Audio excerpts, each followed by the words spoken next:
What's going on, everybody, and welcome to another episode of the LivBtr Podcast. I am your host, Siano, CEO of SABRE Advisors, and on today's episode, I have Kathryn Sauser, sober curious fitness life coach and the founder of the Sober Fit Girl coaching and podcast. Since 2017, she has coached thousands of women struggling with eating disorders, binge drinking, and mental health challenges. In 2022, her TikTok following grew from 0 to 100,000 followers, and she launched a fitness app to help women break free from the cycle of dieting and binging. Kathryn's method addresses both the physical and subconscious factors that shape eating and drinking habits, empowering women to overcome guilt and find freedom. I'm excited about the conversation today because Kathryn and I share a lot of similar things with our sober journey, and I hope you enjoy it. I just wanna have peace.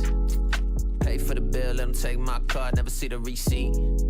Good health, we prize, but everybody around prosperity. What's up, guys, and welcome to the LivBtr Podcast. This is your host, Siano, and this is the show for people trying to optimize every area of their life. Let's go. I just wanna have peace. Kathryn Sauser, welcome to the LivBtr Podcast. What's going on? Hi, I'm so excited to be here. Thanks so much for having me. Thank you so much for joining me. I have been observing you from afar, and on my sober curious / now sober journey. Congrats. Thank you very much. I find it really helps for me to see other people that are at different stages of the journey, and especially somebody like yourself who's dedicated so much of your life to sobriety and impacting other people and offering your services to do so. So if you could give us a little background on your business and what you do. Sure. Okay. So, around 10 years ago, I started being an online fitness and nutritionist. So back then it was just, any type of weight loss, any type of, wanting to build better glutes or get a six pack. But then from my experience, I realized even though personally I was working on my physical side, I still was struggling internally. And then I started being sober curious in around 2017. So I didn't get sober until 2020. Okay. And that's when I ended up moving to Bali for a couple years to get sober.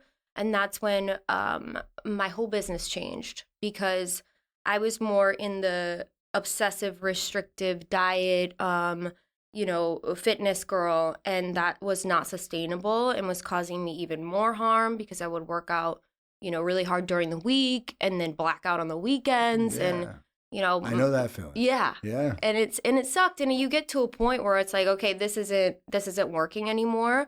And that was when I chose to be fully sober.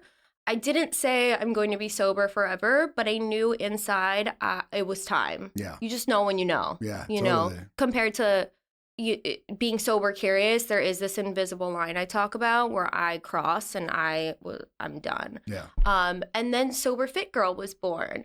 And that is the most, it literally brings me to almost tears how exciting it is for me.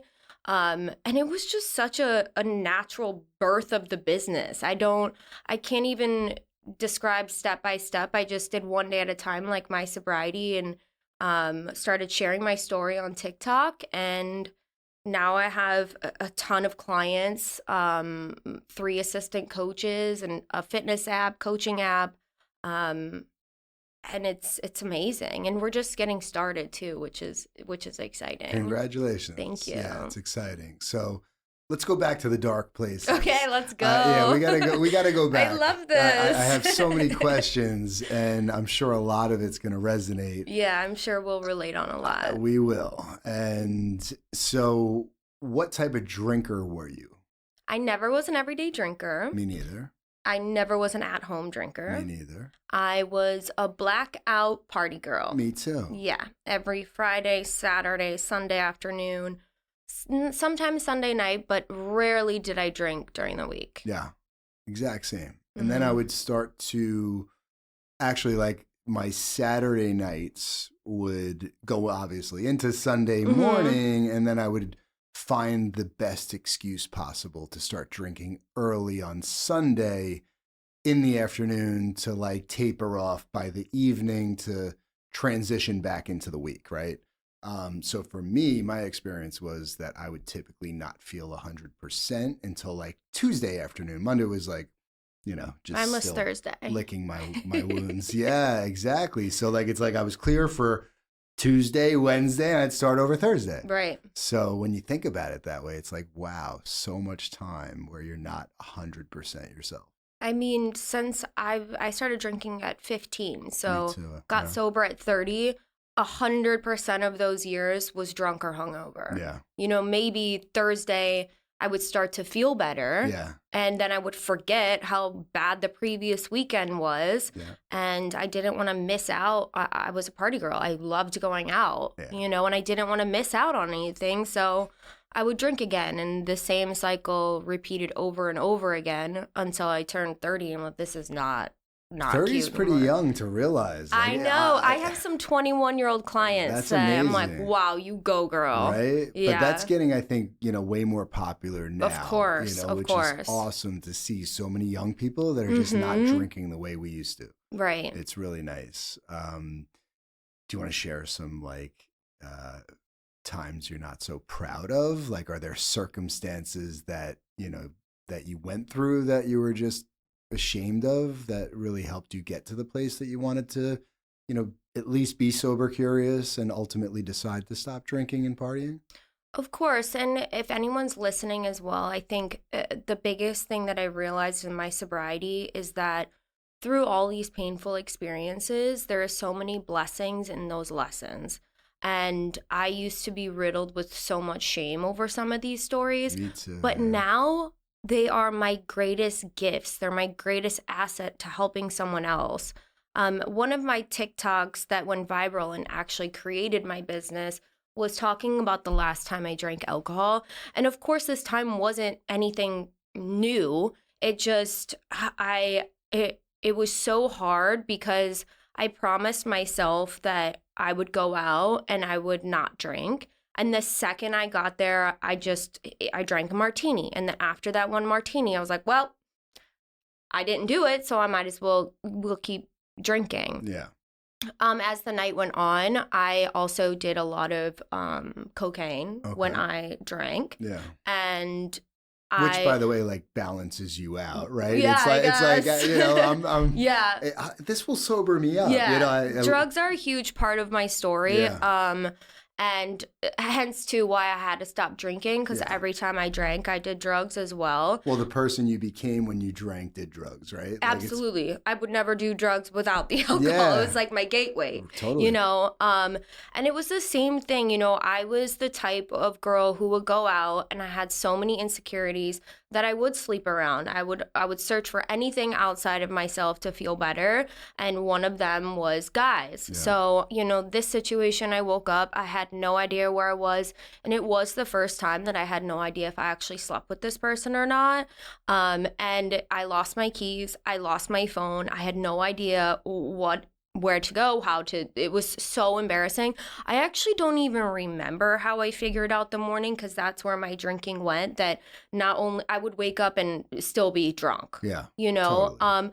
But again, that really wasn't something, it wasn't just one story. That story happened to me a lot, and I was just so sick and tired of it. I have a few other incidences. I used to own this business called Jet and Flex, and it was, I would do retreats in Tulum, and I hosted a retreat, and it was, I think, like 20 people, and I got blacked out on the whole entire retreat that some people left. Wow. And that's when I realized that not only is it affecting me, it's affecting all of my hard work and my business. Yeah. Because even in my drinking days, I still was Kathryn Sauser coaching. I was actually Sweat with Kat, and I had a great business, and it was just starting to it's chipping away at my business now. And that was scary for me because I don't come from money. Yeah. So I'm so independent. If I don't have that, what am I going to do? Totally. I was telling one of my cousins who's in New York right now that's visiting from California that, obviously I grew up with. And last night we were just kind of talking, and I was talking to his wife, and I said, there's so many, like through this kind of like evolution of life, as I get wiser, I'm no longer really ashamed of who I was, but like I carried the insecurities and like truly lying to myself, like my wife would say to me, you kind of, have this perception of yourself, not even in a mean way, just like in a realistic way. And when she would say things like that, I would just almost lie to myself about like, no, I woke up late because I'd always make an excuse for myself type thing, right? Afterwards. Because I was high functioning, even when I was drinking. I was always business minded like you. Like I never missed, like no matter how hungover or drunk I still was, I never missed anything. Nope. And I mean, maybe on a very rare occasion, right? Like in Vegas on a bender, like where I have a few of those. I have a bunch of that stuff. And it's crazy. I've done like 10 trips to Vegas without drinking, which is so fun. But like, did it take time for you to be comfortable, sharing the times, like the times you're not proud of? Like, tell me about that, because I've always had a tough time. Like, I don't want to put this perception, in my industry out where it's like, I'm telling people like I was living a lie, like, and I now know that. And I'm proud because I'm doing the work to, on myself to show up as myself proud, but it's tough to admit that and to share that. Yeah, I mean, even just me right now sharing that story internally, I'm like, oh my God. I know. But for me, it's a mindset thing. I try to take myself out of it when I'm sharing and know that is 100% going to help someone else. Yeah. So, this is where things really change for me, is that perspective of, okay, if I want to make this story not be in shame, I can share it and I can help someone else. And even when I'm sharing it, I'm like, oh, this is scary. It always helps someone else. And then it makes that mean something. Yeah. And then I feel purposeful. Sure. Even when that TikTok that I posted that went viral, it took me a week to post that. Yeah. And I would cry. I'm like, should I do this? Should I do this? Oh my God, someone's going to see it. And what if my family members see it? Totally. And then when I did it, I was like, okay, put the intention that this is going to help someone else, even if I'm squirmy, even on this podcast, it's going to. Yeah. Because I think that's why we have to be so brave in this industry and be extremely vulnerable, because those specifics of that story is exactly when someone signs up to my program, is that part, again, of not knowing who I slept with. That's the type of women that comes to me. I'm like, thank you for making this story an asset to someone else. That's really how I try to look at things too. Even on my Sober Curious meetings and my program, if a client's, I'm so scared to share this, I say, it's going to help someone else. So go into it that way, and they always share. Yeah, you're when being we make of service, so it's a lot easier to share. Mm-hmm. It's been such a wild journey. Like it's still kind of new to me in a lot of ways. And do you feel that you have a hard time sharing more detail? Like, tell me about how you're working through it, because how sober are you? I'll be 2 years, New Year's Eve. Okay, cool. So it's tough. Like, I have kids that at this stage now, really understand their father. I'm very, very close with my boys, and I'm very intentional about, how I share my life with them and why. And a big part of when I decided that I wanted to stop, I literally turned to them one day on the couch, hungover, and said to them, "You'll never see me drink again," And it's not like they would see me drink type thing frequently, but being around, my family drinks a lot, the extended family, everybody drinks. It's a big part of our lifestyle. So, that's always been challenging for me, because people really, like, the closest people to me in the world, when I would stop drinking, by the way, like 75 hard, do you know what that is? Yeah. So that was like an experiment to myself to see if I can go 75 days. Okay. Because I never never not drank for 75 days consecutively since I was probably 15. Same. Right? So it's like, and the thought of that, my whole life was drinking, like my whole life was partying and drinking and being the life of the party, which you probably were too. I was a DJ, I was a club promoter. It was cool, and then and it's like your experience about sharing, doing things that you're ashamed of in that environment, like that's a lifestyle for so many of us, right? Like it's like when you tell that story, I can think of so many girls that share that experience. I'm sure one of us has to be brave and share it. Here we go.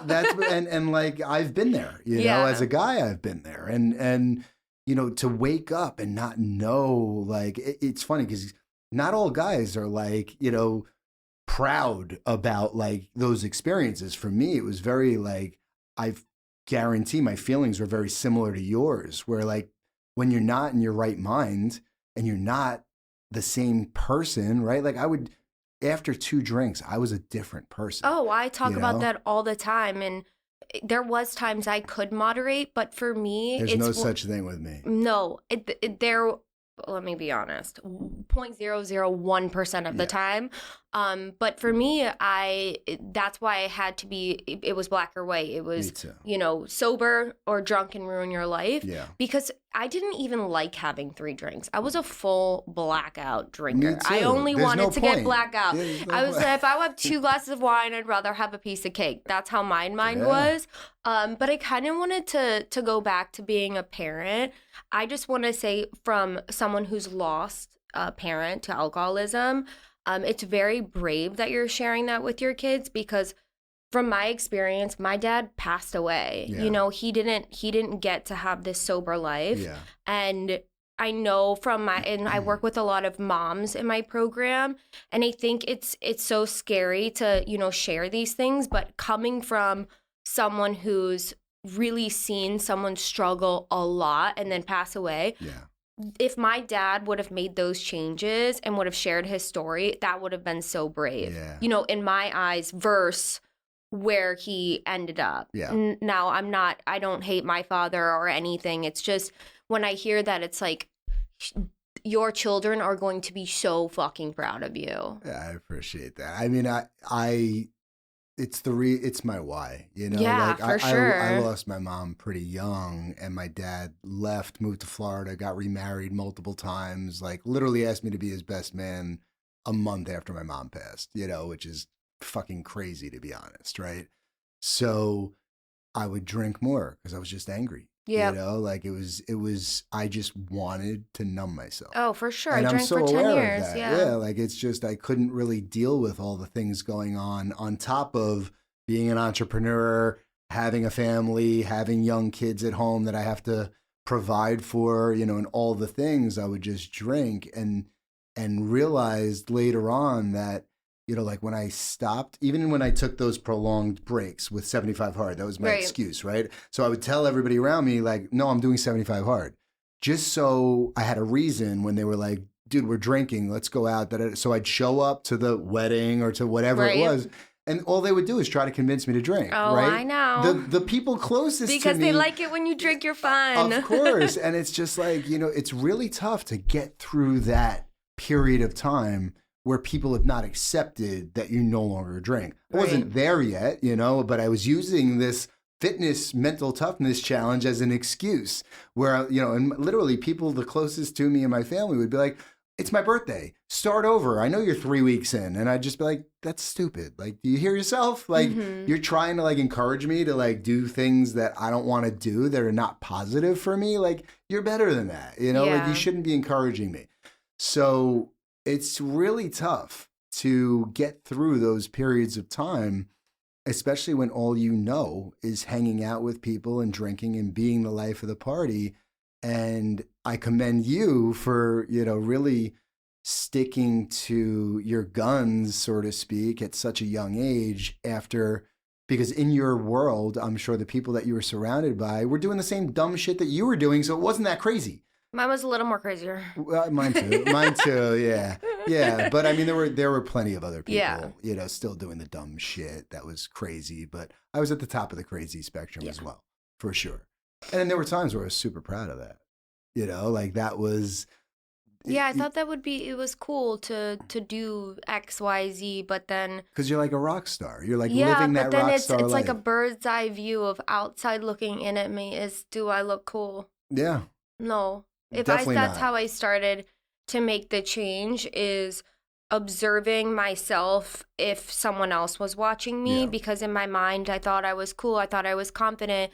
On dates I'm like, oh, I'm bubbly and funnier. No. But No. you could also, when you remove the alcohol and the numbness starts to wear off and you really have to sit with yourself and face real life, that's when you start to get to know yourself again. Yeah, I think from my experience, from my dad passing away when I was 21, I really, really numbed that pain. I didn't even I did the know. same thing. Yeah, I It's didn't around even. the same age. Yeah, and I'm sure you can relate that I didn't even know that that's what I was numbing. I grew up in a very alcoholic home, a very chaotic home. I wasn't taught mindfulness. I wasn't taught to slow down. Everything was a catastrophe, screaming, yelling, police were involved. So when I moved out of my home, I didn't have tools like I have now. What age did you move out? So I actually moved out at 17. Me too. Yeah. My home was just nuts. And my dad, my parents divorced at a really young age, but then my dad ended up living in my mom's basement, and I was just so ready to bounce. It was chaos. Yeah. But then the chaos inside of me, that's where it went. Yeah. And I started to lash out. It got worse and worse. I ended up even moving to Vegas to pay off my student loans and being a bottle service girl, and that's when shit really hit the fan. I'm sure. But yeah, I think there's through him passing, all of this trauma kept piling on from my previous drinking experiences. So I say this a lot in my Sober Curious meetings. I call it trauma stacking, where I had all this trauma underneath why I drank. So if I kept drinking, that would create more trauma. So I would only obsess about the previous drink and my actions, that when you stop drinking, it's like, oh shit, I have all this stuff that's underneath why I drink, and it comes to the surface. So my first year of sobriety, I think I cried every day. Really? Every day I was weeping, like, whoa, what are these feelings? Everything, dad's passing, all the previous experience. But I just had to sit through it, and I learned meditation. I learned how to journal. I learned all the things that I teach in my community, because it does pass, and it's always a breakdown before the breakthrough. And I'm so glad that I never drank over it, because if I drank over it, it just saved it for a later date. Yeah, of course. Yeah, I very much. It's interesting because my father passed last December. I'm coming up Sorry on a about year. that. Thank you. And I wasn't drinking. And you're not drinking over it. No, I wasn't drinking. How did you get through I'd that? already been sober for a year, so it was so much easier. Like, it was so much easier because I was, I could tackle anything when I'm clear.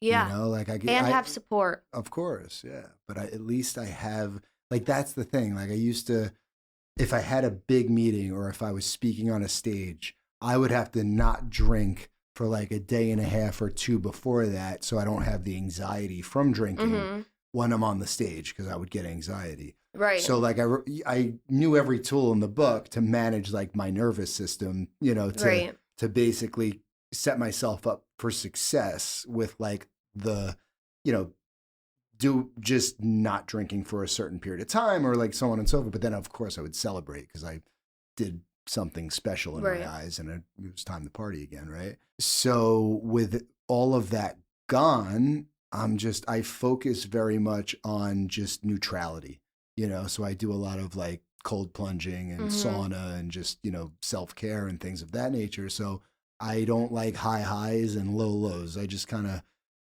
especially as an entrepreneur and being as busy as I am and supporting the level of people and businesses that I support, like there's no room for me to waver. Like I will walk out of here and I will not stop till 10 p.m. tonight with meetings to a dinner meeting to an event. But we used to do that drunk. How? Because I sometimes look back, I'm like, whoa, how did I do that? I totally agree with you. I can't wrap my head around it sometimes. But the funny part is I would be there, but I wouldn't necessarily give a shit about the fact that I was there, right? Yeah, so like survival too. And I would just talk about, like, if when I was there, it would be way more social, and I'd be talking about things that weren't actually like helping my business evolve as much as, like you're so dialed in when you're like clear. So you're able to accomplish, compress time, right? Like any meeting that I'm in now, it's just like I'm able to navigate the meeting and kind of extract the data and the follow-up steps and the blueprint and like spit it out like a computer. Where if I was in that situation and I was drinking, all I wanted to do was have fun. So I wouldn't really care about it. It would be the interpersonal connection with the people that I'm with, but like I wouldn't really care about what came from it and applying it to actually, getting further ahead, which is funny because I was still quote unquote successful, right? But I was clouded.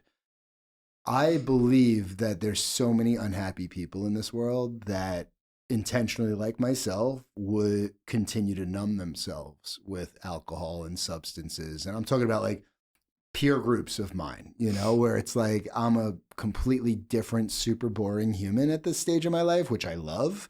And, everybody around me, for the most part, that's not part of the community that we belong to now is operating the same way they were 10 years ago and still stuck in that. And they have a lot of unresolved issues that they're not actually taking care of. And as they get older, in my opinion, passing them on to the next generation, right? Not necessarily giving their children the same opportunity that I hope I am by being very clear with my kids about my journey. Right. So, but when you ask me also about how, like, where I am insecure, I don't share the real stories with my kids, but I know that they're going to stumble upon this podcast. Right. So there's going to be things that I haven't said before that I'm not as comfortable as you maybe saying. Comfortable. I'm like, yeah, but it's like, I wonder so much about, how will it impact them? Will they think about when they're having their first drinks, like my dad doesn't drink, you know what I mean? Like I'm hoping that me taking that step in my life lets them know that I don't think drinking's a positive thing. How old are your kids? 13 and 10. I mean, I think that, growing up in an alcoholic home, that's what I was taught. So I'm assuming if, I was taught at a younger age, XYZ is what's going to happen if I drink. If let's say my father did get sober, he would have shared those tools with me if I was coming into addiction. Yeah. I think could be, and this is just where my mind is going, because I do know of some friends who their parents got sober and now they're working through it, and it's nice to have that support system, like, hey, this is what I did to get where I am, because you never know, like if I have children, they could, if it's genetic, I don't know, maybe that they're going to be struggling with it, like, hey, I can help you, which is so amazing, versus my father I was taught that that's how you deal with things. Yeah. Is to drink. Yeah. Or yell or scream or, Taught by being in the vicinity and proximity of him drinking, or actually, advice from him on how you handle things? So I actually drank with my dad at a very young age. We smoked cigarettes together. Yeah, that was it's funny because I had like another set of parents, my best friend's parents, that we did that with. Yeah, I mean, I don't know if it's my parents, but my parents were aware. Yeah, I don't know if it's an Iowa thing or just my family thing, but my whole family drinkers. Yeah. I'm not saying my dad's like get drunk, right. But it just. And in Iowa, we drink. Yeah. And the place, like all the kids I hung around. When did you quit smoking? Oh, gosh, that was in and out. I actually smoked and rolled my own cigarettes in my first 2 years of sobriety in Bali. You did? I did. Yeah. I did whatever it took. I ate cake. 100%. I smoked cigs. Yeah. I was even in the fitness space. I told my clients, I'm like, I'm smoking a cig, guys. I'm so honest with my clients. No, that's nice. But... And the struggle is real. Like, the struggle is so when real. You're getting off of alcohol and other substances. Well, I had so much anxiety that Yeah. I didn't know what to do. And so I picked up cigarettes and I used food. And I always say, you're delivered what you can work on at that time. You can't fix everything. Sure. That's where, when you were saying people are feeling stuck and unhappy in this world, I think from my experience, I wanted to fix so many areas of my life the day I got sober. I was like, all of a sudden, the negative lenses came off, and I was like, wait, I have so much I need to work on. It's so overwhelming. So that's why people drink. They don't want to look at all the stuff that they have to work on. But if I had to have help, there is a 0% chance I'd be sober today if it was me on my own, because when you stop drinking and you're looking at all the shit that's underneath, I could not look at that alone. It was so scary. I call it spooky. I was like, oh my God, there's just so much. Totally. I don't know what to do. And when you work with someone and you have a community to focus on one day at a time, one thing at a time, you can't, be perfect every single day in your workouts and stay sober and hit your step goal and just stay sober that day. And then things really do work out. Yeah. And I try to tell my clients too. I actually just did a recent post in the community that my first 2 years, I do regret putting this mindset that I had to fix myself. I was always there. I'm broken. There's something fucking wrong with me. I have to fix myself. And then I just realized, I'm not broken. I just, I would just want to be better than what I am. Yeah. And that perspective's really, really helped me, because I think that's where people go into the sabotage of XYZ is never going to be available for me. So I might as well drink, binge, eat, smoke, do all the things, because they think it's not. That's why in my sober curious journey, I couldn't get fully sober, because I would go, 2 weeks without drinking, and then I would drink. Well, fuck it, I can't get sober. Yeah. And then I would keep drinking. Would you I call it mental masturbation. Would you think about you negotiate with yourself about, oh, I have this event, I'll have one drink there, and then maybe how much energy did you spend thinking about drinking, the strategy behind what you're gonna do? I actually think sober curious versus being sober. Okay, so being sober curious and attempting moderation and figuring out my relationship with alcohol was harder than just being fully sober. Totally. Yes. That's why I ultimately just became sober. I'm I can't think about this anymore. It's so overwhelming. You'll go into a social situation. It's like, I gotta have a water between this. Okay, only wine. Can't do shots. That's right. right. I'll do that one shot. And then you're not even there. Totally. And then I'm trying to It takes up all of your mental space. And it's then insanity. I would have the shot. I'd be like, well, I had the shot. Of Let's course. get blacked out. And so honestly, when I chose full sobriety, it was a relief. So much easier. I'm like, okay, going into this place, I'm not drinking no matter what. I will leave. I'm a ninja. If I feel uncomfortable, I will leave. I won't even say bye. Smart. That's such a great tip. No one notices if everyone's blacked out. Yeah, exactly. And it's so funny. It's like when you are sober and you're in those environments, you're just like, oh my God, you're a fucking idiot. The shit they want to talk to you about. You're sitting there, you're like, even after 3 drinks, literally, even after one, it like, starts getting it's so funny. It's like, and I sometimes I just feel like I'm so maniacal at this stage where it's like, I don't want to waste my time and energy. I'd rather get good sleep than I be go to bed at somewhere. 8:30 sometimes. It's the best, right? So you're and you're setting up your next day for success, because I used to just borrow my early mornings, right. and then ultimately traded my late nights for my early mornings. And it's I used to sleep till 5 p.m. every day. When I was DJing, I would just party till, Where did you noon. DJ? So I started DJing in college when I was in Arizona. I went to the University of Arizona. Okay. So DJ'd a bunch out there at places you would not know. And then in New York and Miami, I would, promote clubs. And if you're a DJ, you have to drink.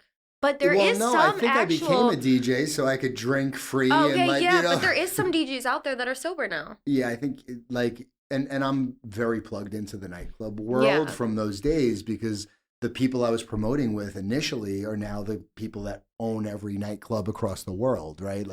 the biggest people in the industry were the people that I like was Mhm. promoting with back in those days, and they were always smart. They didn't party. Like that was their business. They were there to crush their business, make money. Me and my boys were there to, just take advantage of being there and having free bottles and having a great time That and was carrying, Vegas. and then the after party, and then the after party, and then I had full on DJ setups in every place I lived, so we would just take the party to us, which was an amazing. It was so fun, I don't know how the hell we did it, and it gives. I get heart palpitations Me like too. thinking when I about think of these. being a bottle service I girl could in only. Vegas, What I'm like, clubs were you at? I worked at Daylight I know, yeah, in of Mandalay course. Bay, Yeah. but the girls who saved all their money were the sober girls. Of course. Yeah, and there was 2 of them, and I was like, how? Because they were like real and business people. I went there to pay off my student loans, and I ended up rarely sleeping. I did well. I ended up getting too drunk. I got fired because I was drinking too much. I didn't know how. Not surprising. You can't get high off your own supply, right? Yeah, Biggie so taught us that a long time ago. It's one of the 10 crack commandments. They shipped me to the sushi restaurant, and Which one? Not Sushi Samba. oh, I was in Mandalay Bay. I forget the name of Was it. Sushi Samba in Mandalay Bay? No, I forget the name of it. It's closed now. I forget the name because I I'm don't sure, remember the exactly. times. It's But a I blur. actually made more money at the sushi restaurant. That's interesting. Yeah. But during Vegas is when things really took a turn for me because Vegas is the devil. I'm from Iowa, and I was in Chicago doing waitressing. I always was in the service industry. But then when I got Which is dangerous too. Yes, and then when I got to Vegas, I got in touch with the materialistic world. Of course. So that's when. And that's just a fake place. Oh my gosh! And then the I got. Strip is like Disneyland for crackheads. Oh, I didn't even know what a Chanel was until I got to Vegas. I'm sure. Because there's a Chanel store literally Yeah, like and I just was like, oh my 5 gosh, on there's one this whole block. world where you can just like go fucking crazy. Yeah. And I went crazy, and then I'm sure. things, yeah. But it's like when you're young and you're out of your mind and you're partying, it's like you have everything backwards. I didn't know anything else. I didn't know sober people existed. They don't in Vegas. No, but I have mean, to even stay off the strip. Like at this point, not that I have any, like I will never have a drink again. I have no interest. But I just don't. Again, it's like the energy of it. Like I just, and I love the win, and I'll spend a lot of time I at the actually win. went to Vegas sober, and I had a great time. Oh, it's the best. I partied till 6 a.m. Yeah, I could do that too. Maybe like once a year. Yeah, no, exactly. But at the same, like I love going up into the Red Rocks. And Yeah. I love just. It's funny because once you get off the strip, Vegas, Summerlin, Nevada is Arizona to me, right? Yep. Which has part of my heart. It's good Because hiking and stuff. 100%. So I'll spend my early mornings and bring whoever wants to come with me that is not completely still drunk from the night before. I still have all the nightclub connections too. So it's like, And I'm sure that they're looking at you as, they can look up to you and potentially see that you've changed, I'm sure. Yeah, I for sure. I mean, there's been it's literally sobriety such a is cooler. drastic change. Getting cooler. It's so much cooler. Yeah. But most importantly, I had to learn to love myself. Dealing with just the trauma, like the loss of your father, at a young age, like you don't realize how much of an impact that has on you. But like when I lost my mom, honestly, I didn't really say these words up until more recently, but I didn't care if I lived or died at that stage of my life. And I made very, I put myself in harm's way all the time because I was always crazy. Like, and then add alcohol to my crazy. Mhm. Like I had a death wish, like nothing. I was not scared of anything. Me Right? either. Whether it's riding a motorcycle with no helmet at 150 on, in the desert, like let's do it. Right. Or whatever, like, and I would end up in like situations where I'd be like, how the hell, like, I can't believe I'm still alive. Thank God, right? So now it's like, I just literally like, I'm the complete opposite. I'm like, so chill and don't want any drama or trouble. And I just want to like show people that you can live better, hence the name of this podcast. And I think too, I've done it all. Yeah. I've got to a place where I was like, okay, I've lived this. I got enough evidence that this is not the life I want in my future. And that's really, I just was sick of hearing the same story. I'm like, okay, I get it now. This isn't gonna work anymore, you know? And my drinking was so, I used to do this TikTok that I said my drinking was so unpredictable. When I would have the drink, I had no idea what would happen, but I actually knew. Now I say I was very predictable. Yeah. Something bad was always going to happen.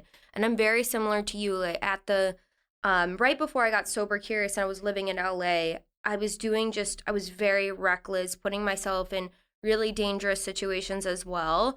And I knew that was me trying to put myself in those positions because I too I wasn't suicidal, but I knew that I just didn't give a fuck about myself anymore. Like whatever. It's like self-sabotage in some way. Because I didn't know what would be my next step. You know, I wasn't really talking to my family at the time. I was only working in the service industry. I didn't know where my life was going. Did you spend time at Dre's? Oh, yeah. Of course. Everywhere. Yeah. But Dre's would start at like 4 a.m. Oh, well, I would just stay up until noon and then go straight back to the pool to work. Yeah, I didn't sleep. No, I know. Yeah, I didn't sleep, and I did a lot of Adderall to stay awake and smoked a ton of cigarettes. I mean, I look younger now than I did then. I believe it. Seriously, yeah. I think. Your body, like, forgives you. It's amazing how you're able to really, like, you know, I think recapture your youth and age a little backwards if you really, like, get into a lot of the longevity and just, you know, self-care stuff. It's pretty crazy. Feels good. Feels great. So there's people listening to this right now that are like, well, I am sober curious, but I'm so afraid to actually even mutter those words out of my mouth because that means I have to be accountable. Like somebody's going to say, well, I thought you said that you weren't going to drink as much or you weren't going to drink or you weren't, you know, right? Like the minute you say something, for me, I would be like, shit, I better not say that because my wife is going to, you know, not let me drink if I want to drink, you know, at whatever function, right? It's a scary thing to say. What would you say to somebody who's starting to think about that, but afraid to say it because they feel like at that point they have to do it? I think from my experience, I didn't say it. I didn't really say it to the people around me because of that. They'll hold me accountable. When I did start saying it, because I wanted them to hold me accountable. So I think if you don't have an outlet to share your experience with, it's going to be a lot harder because if you're around people who you can't share that with, you're going to be too obsessed what other people think, and then you can't focus on your own healing. Yeah. This is why it took me so long to go into full sobriety, is I cared so much about what other people thought. Oh my God, I'm gonna be a loser if I stop drinking. My friends are gonna leave me. It's all about everyone else instead of myself. And when I started going, okay, well, how does this make me feel? Like shit. Doesn't matter, you know, what they think, because in the end of the day, me drinking, I was a loser. Yeah. I was becoming a loser. Totally. So it didn't really matter anymore. And my mental health over everything was the thing that was harming me the most. My hangovers were so brutal. So tap into your own why and get support. I say this a million times on my podcast, if you're doing this alone, it's going to be a million times harder because like yourself, I only hung out with normal drinkers. Yeah. So when I would share things, oh, you're not that bad. Oh, you're not that bad. So if that's who you're hanging out with, you're going to start thinking, I'm not that bad, and then you're going to drink again. So if you have a community that you can share these things with, it's going to make your world outside of that community, the sober curious community, easier to manage because you don't feel so alone on that journey. And also, too, I think if you're not sure, just don't share. Yeah. Don't share. You know, say something like, oh, I'm just not drinking today. Or, you know, make something 75 hard. Whatever you got to do to not drink. You're not lying. You're not lying. Just do what you got to do to not drink. And then more will be revealed because you're going to fall in love with your sober self. And then it won't fucking matter what anyone thinks. Because I would have nothing I have today unless I got sober. Not sober curious, fully sober. Yeah. So once you're just like, I don't give a shit what anybody else thinks, that's when you're like full speed momentum, because no one could get me to drink now. Of course. I mean, on dates, guys are like, oh, you don't drink? Oh, can't you just have one? No. And then I don't date them. So, of course. you know. Do you identify as an alcoholic? I do. You do? Yes. I mean, okay. I was excited to ask that question to get your gears spinning, because there has to be a but. Because for me, I struggle with that word. I don't know what it means. Okay, I struggled with that word. And the reason I don't use that word on my platform is because I want to open my platform to people who are unsure. Yeah. Because I think in society, it's you're an alcoholic or you're normal. There is a gray area, I truly believe. And I'm not a huge fan of labels. Yeah. Because then you're sitting there, you're holding back yourself from making the change, because they're like, okay, if I'm not an alcoholic, I'm not an everyday drinker, because that's technically kind of what an alcoholic is to a society, then I'm fine. Right. So regardless if I'm an alcoholic or not, I have a drinking problem. Totally. So when I just stopped caring about the labels, it didn't matter to me. Yeah. If I have to say I'm an alcoholic, sure. Right. Like labels are so not in my world, and I don't use that word on my platform, because if I use that word on my platform, someone's gonna see that and they'll be like, I don't want to get in her community. Totally. So that's why I use sober curious, sober conscious. That makes sense. But when I drink, I can't stop. So is that the definition of an alcoholic? I don't know. What is the full definition of an alcoholic? That's the thing, because, why do you struggle? Well, because I don't, I never thought of myself as one, but I realize now that my behavior when drinking is very different than a normal person. Okay. So... And for me, I feel like I will only use that word when I know it actually lands on somebody that my journey without using that word wouldn't really land. Like the severity of the impact. I love that. You know what I mean? Like it's a thoughtful thing, but I completely understand it's a polarizing word. It's like why people are afraid to start. It's the biggest question to so many, and that was the thing that was holding me back. My dad, if there is a definition of an alcoholic, full-blown alcoholic, all right?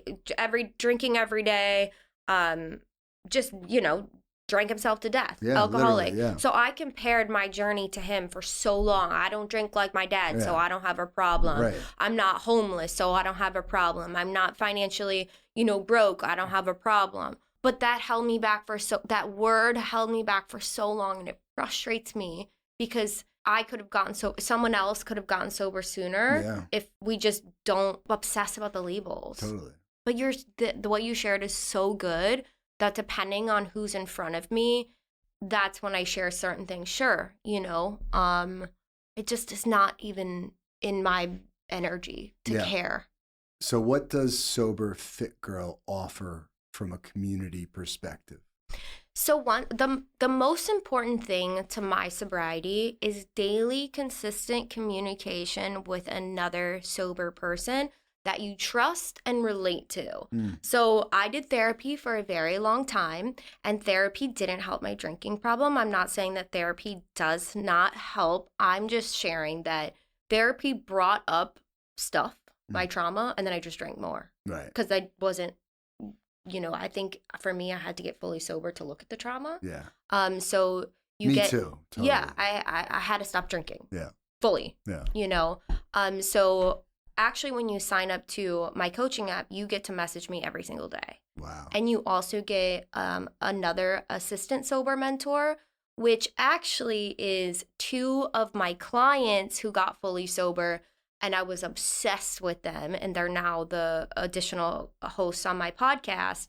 And because of their experience, they can help other women in the program, not only from the creator, but they are proof that it works. Yeah.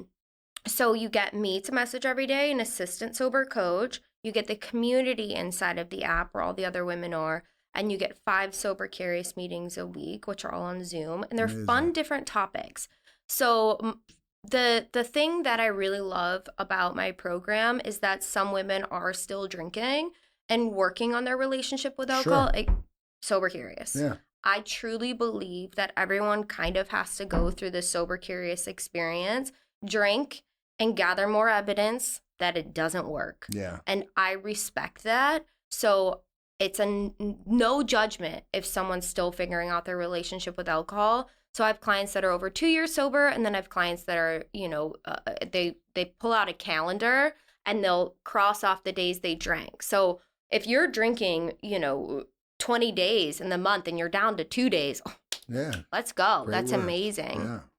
Yeah. So the community's there, and so are the calls, and the calls are all different topics: sober dating, sober relationships, moderation, which is so much more fun. My community is fun. You want to be there. It doesn't feel like you have to be there. Yeah.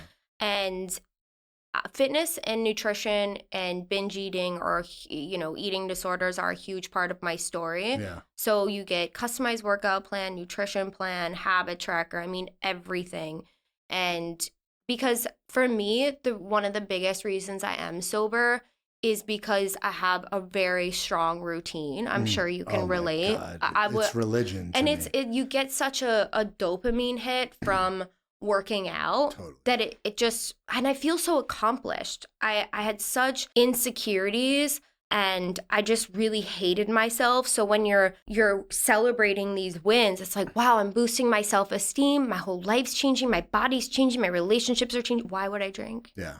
And it's such a common, there's such a correlation between fitness and doing hard things. I don't know how people are sober without working out. I don't from either. my experience. Yeah, it's everything to me. It's literally like a non-negotiable. So where can they find you? Where can they find your programs? SoberFitGirl.com is the program, and you can book a free call just to chat about the program. And then my Instagram is mostly where I get DMs, is Kathryn Sauser. Amazing. Thank you so much. Oh, this was so much fun. Right? You guys, this is my first time in this type of setting. And you crushed it. I just, popped my cherry. Yes, let's go. And keep up the great work. Keep inspiring. You keep too. helping other people. You too. Thank you. Appreciate it.